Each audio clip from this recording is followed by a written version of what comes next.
I'll jump in, but I'll encourage anyone else to comment as well. Kyoto is the one legally binding instrument that we have.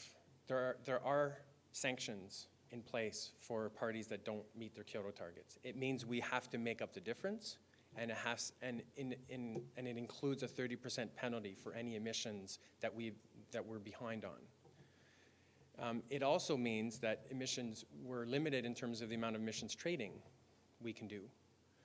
These are important. They may be weak.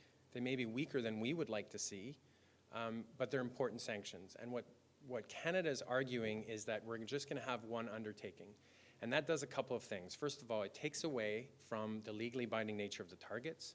It takes away from the compliance system and the sanctions that are going to come to Canada if we persist in not wanting to meet our targets. And it also